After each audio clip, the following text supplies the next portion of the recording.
We're back, and it's good to be alive on a Monday night, as CM Punk would say. Yeah. Oh, we'll get to CM Punk. Oh, boys, I have a rant at the end of this show. Whew! I promised when we reviewed SmackDown Friday, I promised at the end of the show if Sami Zayn loses this belt to Cody, I would rant. He lost the belt, but not to Cody. It's someone else that was honestly kind of expected and kind of predictable because they were in Chicago, so it was kind of obvious who was going to be that challenger. We'll get to that later, though. That was the main event. There actually is news for the end that I actually found earlier. I don't know if you saw this yet. Did you see any about the Jey Uso news going on? No. And also why he wasn't on this show tonight. It was only Jimmy and Jacob and not Jay. Let me guess. DOI? No. He's getting a divorce for his wife, and I guess he's taking time off to go to court and stuff. I don't know. Oh, okay. That's why he wasn't on this show. That's why it was only Jimmy Uso and Jacob on the show. Yeah. But there's more details about it. We'll get to that for later. But yeah, that's it. Anything you want to say before I start? Before I start the first thing? Let's get into it. Yeah. All right, LA Knight. First thing. Well, first the show starts in the back. Sami Zayn's coming in all happy. He's WWE champion, having a fun time. Bumps into Cody, and Sami's like, "Hey, what's up? What's up, Golden Boy? I know what you're thinking. You're gonna swoop back in, take that belt back, but it's not happening. I'm walking out of Chicago, still the champ." And Cody says, "Actually, I can't wish you good luck." But since Sami's out here telling him what he's gonna say, he's right. And then out of nowhere, as he's talking, Gunther attacks Cody out of nowhere and power bombs him through a merch table. That was kind of cool. And then Gunther gets in Sami's face and says, "You're welcome." He's and he says he's his problem now. And he thinks Sami's a disgrace who never should have won the title in the first place. He's gonna come for him, and when he does, and then Gunther kicks a car door into Cody's ear, which is kind of crazy. So Cody's bleeding in the ear, and then a bunch of medical people come running over to him. Fun way to start the show. That was all backstage, though. Now we go to the ring for the real first thing. Seth Rollins enters. Greets the crowd. Of course, for CM Punk chants because they're in Chicago, and Seth Rollins has a long history of CM Punk. So, of course, they chanted CM Punk. And Seth, he's a babyface, got to stay in character, got to ignore it. So he basically says, I get it. Punk's from Chicago. And he says, get it out of your system. To be honest, he couldn't care less about that guy right now. That gets a boo, but then Seth says, Punk is my business right now, that's all. He kind of got him back on the side a little bit. Then he says, his business is the World Heavyweight Championship and SummerSlam and being the Tribal Chief, generally continuing to own Roman Reigns. Bad news, Roman's not here. The crowd actually boos that. And Seth says, hey, he's not happy either.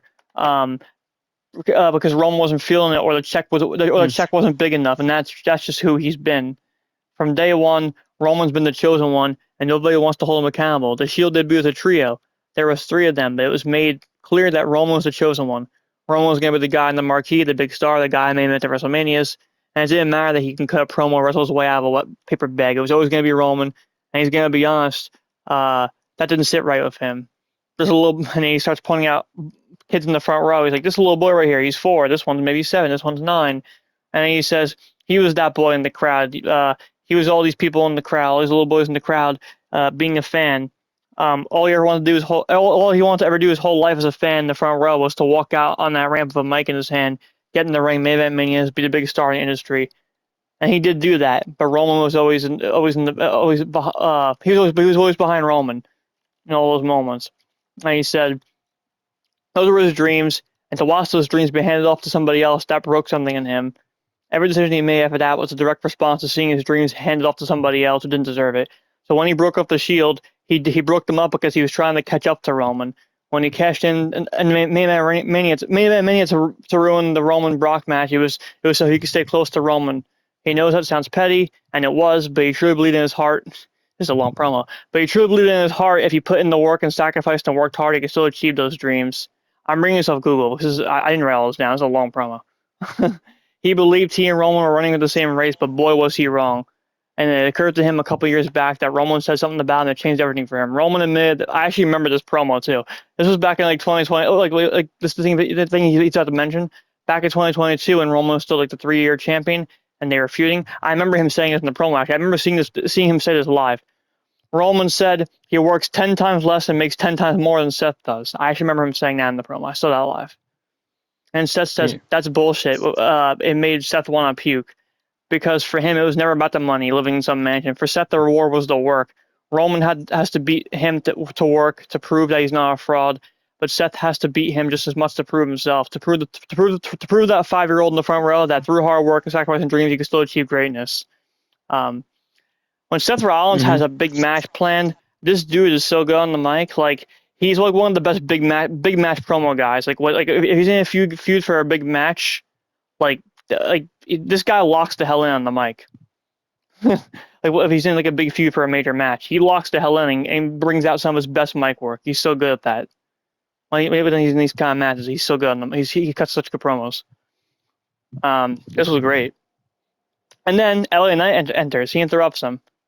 Also cuts a great promo here. LA Knight says there's no way he was going to sit back in the back 2 weeks in a row and listen to this. Because last week, Seth and Roman came out here and bored everyone to sleep with the same old trash yippee skippy. They came out here happy-handed, and what a great little chat they had. They just need to talk about how great they are, and boom, Seth gets a title shot. LA Knight remembers a time when you had to win matches to get a shot at the title, and correct me if he's wrong, but didn't Seth lose in the first round of the King of the Ring? And Knight says, there's no shame there. I did too. I'll admit it. But he says, but he's not out here making claim to a title shot for nostalgia's sake. Knight asks who was on top on Business Peak a few years ago, but it wasn't Roman, it wasn't Seth. Yeah, he'll give Cody some credit, but someone came storming through in the scene and became popular and big really quick, and it was LA Knight. Yeah, when he first got called up, a couple years ago. What he's referencing. But then the Bloodline cut him off with the numbers, and a little while later, the Vision did too. And now here we are again with Roman and Seth trying to stuff Knight into the barrel, but it's not working. They can't keep him down. He will rise because he must rise. And Seth talks again. He asks LA Knight, are you done? And he says, I'll be honest, I don't like you, but I do respect you. And he says, and I'll tell you why. You're a shining example of everything. This is Seth saying this. You're a shining example of everything I just described. Your hard work, your grind, your hustle. And Seth believes his time will come. But right now, Seth can't worry about him because he has to go to SummerSlam and get a title he never lost because he had to vacate it. And if Knight wants to step to him after he's got it back, he'll be the first person he defends against, and he'll be the first guy to put him in the dirt. That's good stuff. And Seth leaves. Knight's talking trash to him off the mic, and out of nowhere, Jimmy Uso comes out of nowhere and hits him in the back of the head with a super kick and lays him out. So I guess Knight's still stuck shooting at the Usos. If Roman retains the SummerSlam against Seth, I think Knight's challenging Roman next. Because where else would this be going? He's shooting at the Usos and Jacob Fatu. This has to lead to Roman, right? He's the final boss of the faction. I feel like if Roman retains against Seth, Knight's going to be his next challenger. He's coming for him next. Where else would this be leading to? It's got to be him. If this was a good company that actually cared about the fans and gave us what we wanted, they would have Knight win the belt from him. But I doubt he will if that does happen. To make the fans happy, the right thing is to give Knight the belt and have him beat Roman for it. But I don't think they'll do that.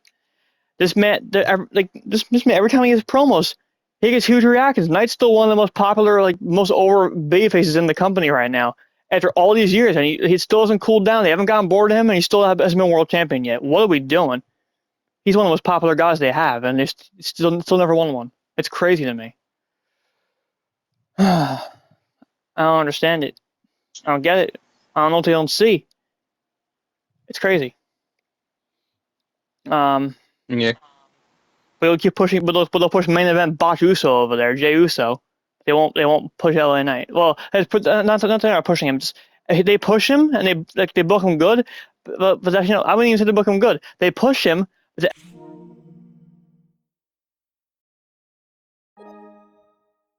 Problem. The problem is he'll win, but then when he gets to a big match, he always loses the big ones. he can never get to the top because he always gets pushed back down again. It's annoying. It's just really annoying. Mm-hmm. So yeah, Jimmy attacked him. Jey Uso's not on the show, which I'll explain why later in the news. So then we go to. Oh wait, anything you want to say about that whole opener? I thought it was a pretty entertaining opener.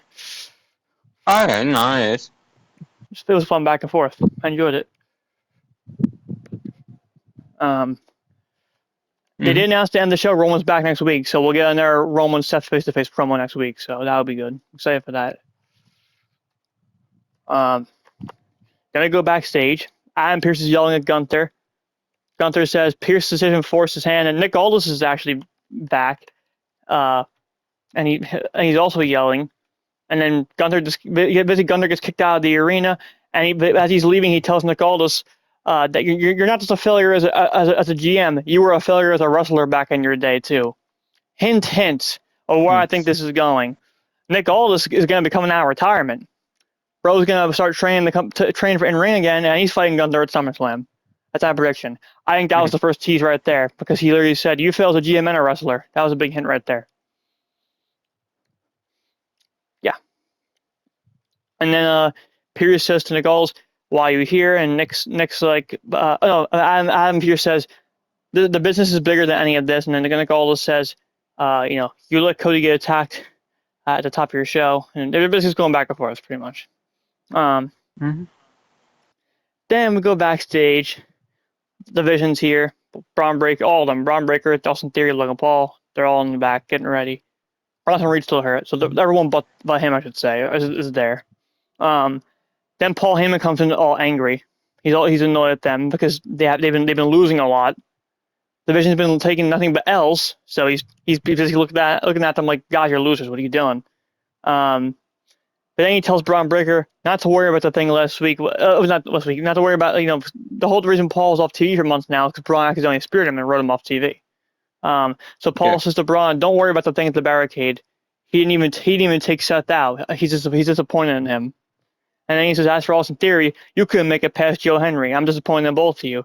And he tells them both to come back of something worthy of the wise man, or don't come back to him at all. So basically, he pretty much told them, like, you better win these tech titles. Something big better happen tonight. You better come back of something worthy for me, or else I'm not in the division no more. I'm done with you guys. Pretty much what he was telling them. I got Brock Lesnar back. Yeah. I don't need you guys anymore, basically. And now we go to the first match they got set up. Okay, here we go. First match of the show. This is a rematch from 2 weeks ago. So 2 weeks ago, the Street Profits won the World Tag Team titles from Braun Breaker and Austin Theory. Braun's stuck in a tag team. The Profits won the titles from 2 weeks ago. So just 2 weeks later now, this is a rematch. This is the Profits. So as of today, their reign was 14 days, and this was their first defense, and they already lost the titles, which I don't like. They lost them so quick. However, I like something that they did in the match. So basically, it's Street Profits defending against Theory and Braun, and Logan Paul's a ringside, still hurt, but with an arm brace. And basically, toward the end of the match, Logan does his usual breast knuckles thing. He tries to get Braun breast knuckles, but the ref took them away. Then he had a second pair he gave to Braun, but then Angelo Dawkins took them. So he pretty much snatched them away and was about to use them while Logan was distracting the ref. He was about to use them, breast knuckles. But then out of nowhere, Maxine Dupree attacks Dawkins and low blows him in the nuts behind the ref's back. And because of that, Austin Theory pins Dawkins, and Braun Breaker and Theory won the World Tag titles back, and they're now two-time World Tag Champions together. So I don't like that they won them back 2 weeks later. I think that's stupid. Like, the Street Profits the Braun and Theory are just part of the same faction. The Street Profits are a legit tag team. Like, they debuted together as a legit tag team. They're like a real team. So you basically get the titles back to a not real team. Just two guys in the same faction together. But I don't like that. However, Maxine joining the group, her turning heel and joining the division, I kind of like. It's because, well, number one, Maxine Dupree's been here for a long time, and she's not done that much. So this might be something that actually might work for her and make her more interesting on the show. And number two, it's something new for the division, because honestly, they've been taking nothing to L's and stuff, and because it was kind of the same faction every week. They finally got a new member in the group. There's some fresh blood in there. It's like if Bronson Reed's not here, so like, when he comes back, he'll feel fresh as well, because he's been gone for a while with the injury. He's been gone for a bit, so when Bronson Reed's back, I think that will also help them feel fresh again. But in the meantime, we got new members. That's nice. And they've also been teasing this for weeks. Her and Austin Theory dating. They've been teasing this for a while too. So at least they've been building up to the moment. It wasn't just out of nowhere. Because if it was out of nowhere, I'd be like, what the hell is this? At least they've been building up to it. So Maxine Dupree has turned heel, and she's now joined the division. And first ever Paul Heyman girl. And then after the match, she jumps in Theory's arms and kisses him. Sound familiar? It's exactly what Liv Morgan and Dawkins would do. Yeah. Like when that happened, like the first thing I thought was, this looks just like what Liv and Dom did. It's like it reminds me of them. It's just like almost exactly the same. It's like a mirror image of what she does. Liv jumps in Dom's arms and kisses him. She does the exact same thing to him. But yeah. So I'm curious to see where this goes. I'm interested. I'm curious to see where this goes. Something new. See what the heel side. Maxine's always just been this happy-go-lucky. I'm so happy to be here, generic babyface. Let's see how she is as a heel. I'm excited. Anything you want to say about this? It was a good match. Yeah, it was fun. I just don't really rate the winners, but the match was fun. Yeah, me too. Yeah. Then in the back, Cody Rhodes is being examined by a doctor. And the doctor pretty much says, Adam Priest comes in and says, go get your ear scanned, like make sure you're cleared, and we'll get back to that later. Then Paul Heyman's in the back of the division. He says, they run the Paul Heyman after, and he says, okay, it's a first step, but only a first step.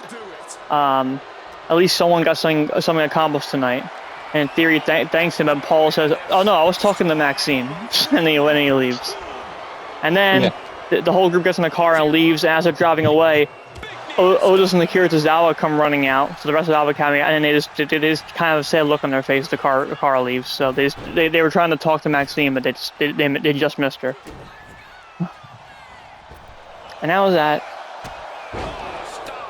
Then in the back, in the Judgement Day's locker room, the whole group's in the back together, and Liv Morgan's giving Raquel a pep talk, and then Raquel cuts a promo. It was kind of just a generic, I'm gonna win the belt tonight kind of promo, because she's challenging Ruca tonight for the women's IC title. That was that. Then in the back, the men's Intercontinental Champion Penta's in the back. He's being interviewed. He says he's excited to find out who's challenging him next from all the guys in the roster, and then pretty much everyone just comes in and just starts talking back and forth. Ethan Page says he put Rey Mysterio on the shelf. Penta says he kind of just ignores Ethan Page. Rusev comes in and says he'll crush them. It was a whole big, like, everyone comes in and interrupt each other type of thing. The reason why this is all being set up is because they actually announced for next week's Raw there's going to be an Intercontinental Championship no longer contenders match, but it's going to be a gauntlet match. They actually add the list here. It's going to be Javon Evans, Joe Henry, Dragon Lee, Ethan Page, Rusev, and Chad Gable. Those 6 people. My prediction: Chad Gable's winning it, and he's going to challenge Penta at SummerSlam. That's my prediction. Ever since the Americana stuff, they're pushing Chad hard now. They finally recognized how good of a wrestler he is, and they actually it only took them like 10 years to realize how good he is, and they're finally giving him a big push. It's about time. It took them long enough. Yeah. That's gonna be a banger gauntlet night next week, because my favorite thing on Raw right now is Penta and like all of his challengers. Like it's every week I don't know, the mid card of the business is stacked right now. The Intercontinental title is eating good over on Raw right now. All these guys are great, and now they're gonna be a gauntlet. Oh, I can't wait for next week. It's gonna be so fun. I can't wait. That's gonna be a great match. That was that. Now I'm gonna go to the next match. Okay, so next match. So Ruca defends the women's Intercontinental title against Raquel Rodriguez. it's the thing I'm reading here. It's this was her second defense. She had that one against Lyra Valkyria, like the week after she won it. This was from Becky, and this was her second defense, and her reign today is 37 days. So she's got over a month, 30 days. She's at 37. She's got 1 month into the reign. 2 defenses, not bad, not bad. This is a pretty fun match. She did retain, but there was some stuff during the match that happened though. So first toward the end of the match, Roxanne Perez comes out to try to help Raquel, to help her Judgment Day sister, tries to help. Backfires. Then Liv Morgan comes out and attacks Soul Ruca behind the ref's back. So Soul's kind of like she's a little hurt from that. And then but then as Liv's sitting there laughing all happy, Io Sky's music hits. Since she'll be challenging Liv at SummerSlam, she won Queen of the Ring. So Queen of the Ring winner Io comes out.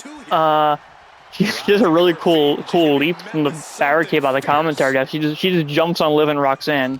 Just splashes on both of them. It was kind of cool looking. And that stopped the interference. And then because of that, Raquel was distracted, so Ruca hits a Soul Snatcher, pins her, and retains the title. And it was not about Soul Snatcher. She actually hit it clean. And so Ruca retains. She's still the champ. Fun match. The only person that retained tonight. Tag title changed hands, the world title changed hands. Like she's the only one that retained, which was the right choice still. She's a rising star. Keep it on her. No need to take it off her. And yeah, that was that match. Anything you want to say about it? Nah. Alrighty. I guess that's the next thing now. Okay, so next thing, Paul Heyman enters. This is a long I'm just gonna like go to like the main points because this was long. Oh my goodness, this is a long promo. Wow. Okay, so yeah, so Paul Heyman comes out. He pretty much says he's here to talk about Oba Femi, and he says he pretty much says Oba Femi got hit in the balls last week. And that must suck, but it's nothing compared to the pain he's going to face inside Hell in a Cell.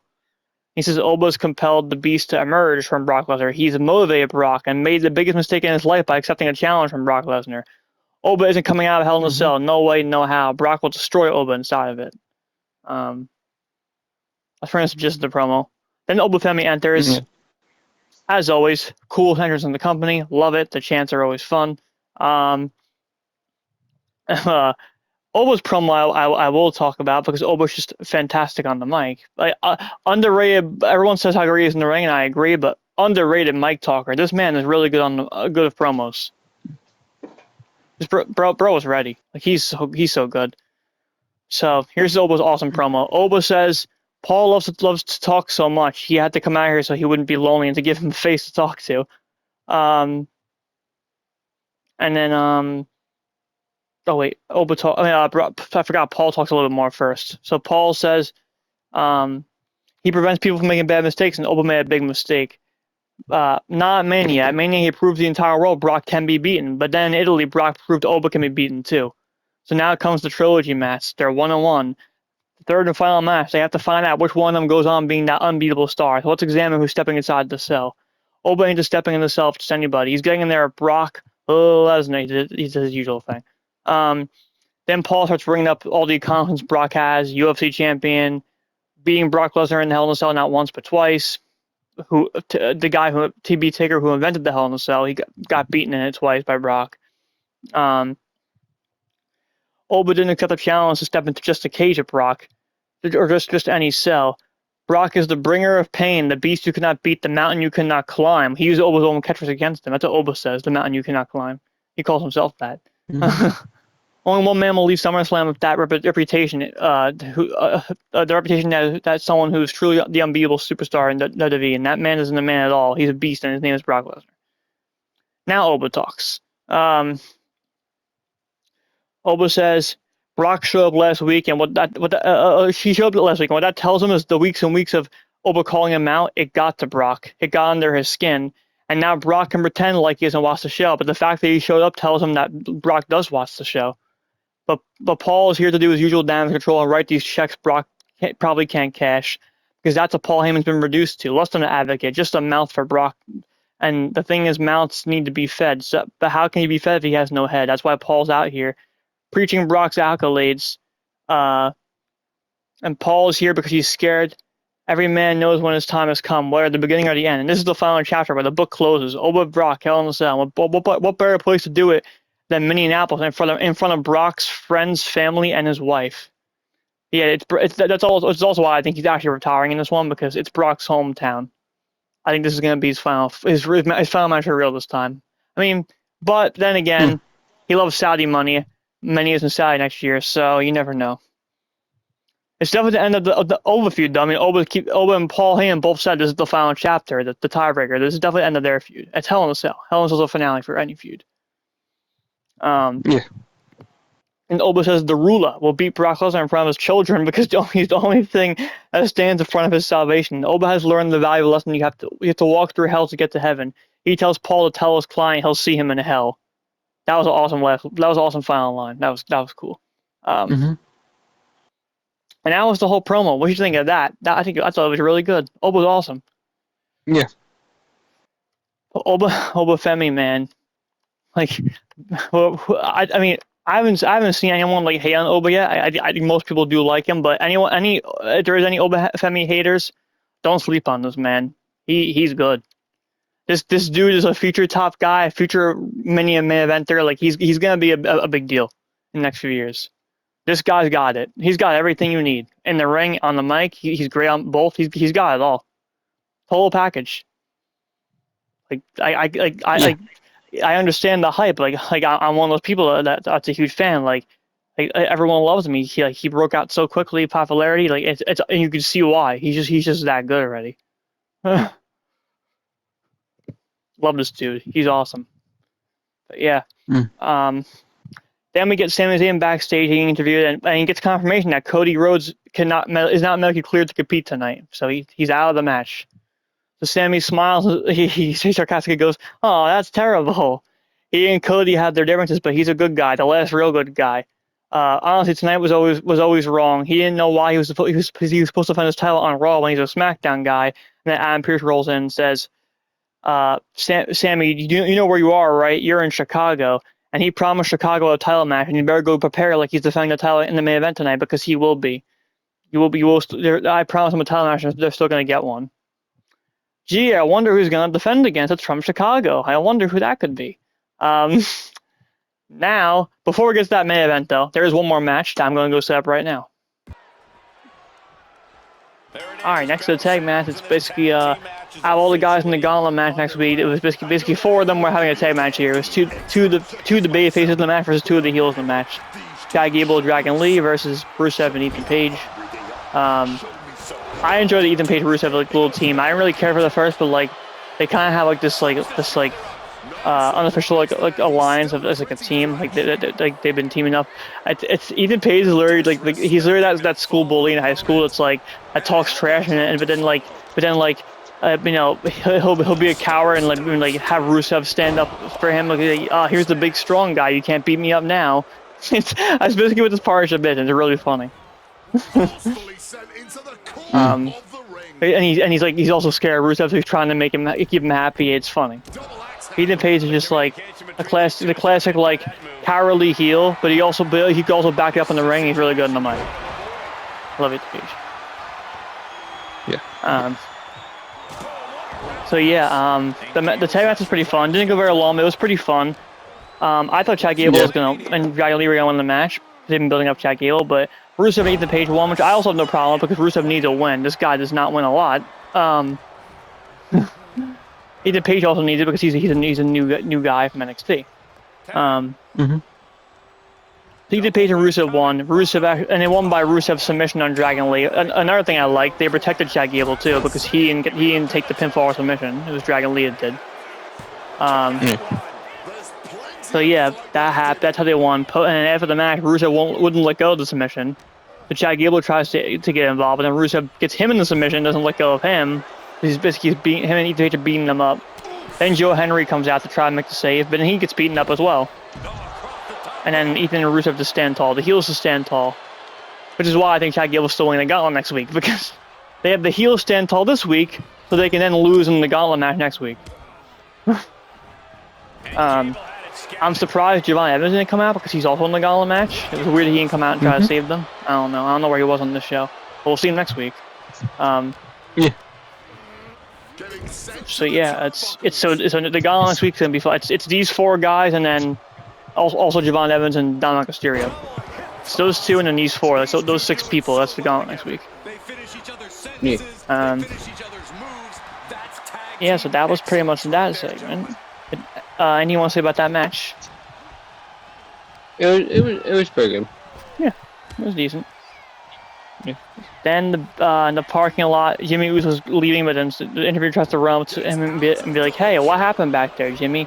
And he says it's time for Big Jim to step up for the Bloodline, and he's gonna be going to SmackDown this Friday to send a message to Solo Sikoa. So yeah, so that will happen this Friday on SmackDown. Jimmy Uso is gonna go to SmackDown this Friday to pay Solo Sikoa a visit. They're continuing that. Yeah. Then LA Knight comes like running down the sidewalk, ready to beat up Jimmy. And out of nowhere, Jacob Fatu just randomly comes out of nowhere and bangs LA Knight into a concrete wall. That was painful. So Jacob Fatu's being a good little enforcer for the Bloodline. He's being a good little dog, like Solo Sikoa was. Jacob, man, what are they doing to my boy? He's being a good little Solo Sikoa 2.0. Yeah, that happened. Then there's one more backstage thing of Nick Aldis and Pierce. They're just yelling back and forth at each other, arguing, and then Nick Aldis says, "I secure a pulling for Sami Zayn. The man's in the building right now. You're welcome."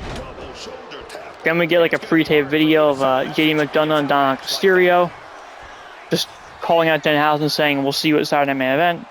And there's one more pre-tape video of Bayley responding to Lyra. Like last week they had like a Lyra Valkyria like pre-tape promo, and Bayley's basically having one now responding to it. Pretty much just saying that like she showed a picture of years ago when before Lyra got here, she was like a fan still. She got a picture of Bayley like an autograph signing, but they go way back and stuff. And Bayley pretty much just said like, you know, I was gonna share my spotlight with you. You know, we teamed up at Mania together, and then this is what you do to me. You know, screw you, type of thing. And then she said, pretty much the main point of the promo, she pretty much said to Lyra, next week on Raw, I want you to show. I want to see you in the ring face to face. So it was pretty much 2 weeks of pre-tape promos, and next week we're gonna see them both back on the show, like officially, face to face in the ring together. So we'll probably end some kind of brawl. We'll see what happens. Maybe it at least leads to a match at SummerSlam. I can see that happening. The 2 of them one-on-one. Yeah, that's that for next week. So now we get to the main event, which I gotta go set up now. Okay, main event time. So, as we know, like I said earlier, Cody was not medically cleared, so Nick Aldis had mystery opponent for Sami, so he can still defend the belt in this main event. This is the main event. Person that came out was, of course, because they're in Chicago, the return of CM Punk, who has not been here since the SmackDown after WrestleMania, and his last match was at WrestleMania when he lost the heavyweight title, the other world title, to Roman in the main event. That was his last match, like 3 months ago. He's taking some time off, and he's finally back. He kept for this match. It was still a really good match. Like, the match was really good. I don't like the winner. Poor Sami Zayn got screwed over. 9 days. He held his title for 9 days, and this was his one and only defense in the reign. He got to enjoy one SmackDown as champion. He got to enjoy one show as champion. This was past Friday. One SmackDown as champion. That's it. That's ridiculous. So yeah, he lost. Because it's Chicago. If CM Punk lost this match, Sami would have got booted out of the building. Punk didn't win this, they were gonna riot. It's Chicago. They're very pro Punk. If Punk does not win matches in their city, they will riot. They go crazy for him. So, banger match, really good main event. But in the end, Punk wins, which I don't like because Sami just won the damn thing, and this is his first world title of his career. You couldn't let him enjoy it for a while. This is the first. Yeah. This is the first time he's finally on top. He's finally on top of the roster. He's the main champ, the main guy for the first time in his career. He's been doing this since he's been wrestling since the early 2000s. This is his first world title ever. He should have They should let him enjoy it longer. I can see where this is going. They're gonna have Punk this Friday on SmackDown, his first promo as champion, celebrating. Cody's gonna interrupt him and challenge him, and they're gonna fight SummerSlam. So then we're gonna get the 2 SummerSlam main events for the 2 nights. It's gonna be Rollins Seth one night, Punk Cody on the other, and that leaves Sami with nothing because they don't care about Sami Zayn clearly. Yeah. They care enough to give him the title in Saudi because the Saudis love him. They just wanted to get a great moment, but they don't care enough to give him a long reign.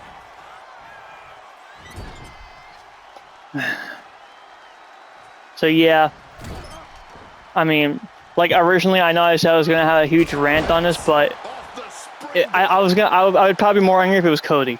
I'm not as angry at Punk because I'm a Punk fan. I'm not a Cody fan. Yeah. Like I think my rant would have been a lot more angry, more annoyed if it was Cody. I still don't like his decision. Don't get me wrong. I still hate this. I'm still very annoyed about it. Just I'm just a lot less annoyed than I would have been if it was Cody because I'm actually a Punk fan, and Punk as champion is still great. I just don't think it was the right time. I think I'm fine with him as champion. It just wasn't the right time to do it. That's my point. That's pretty much my thoughts on it. What do you want to say about it? Not much. But it was a good match. Oh yeah.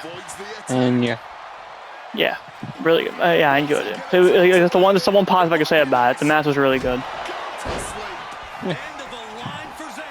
That's really it. I guess I can go over the Jey Uso news quick. It's not really that big of news. Yes. But yeah, I just saw earlier.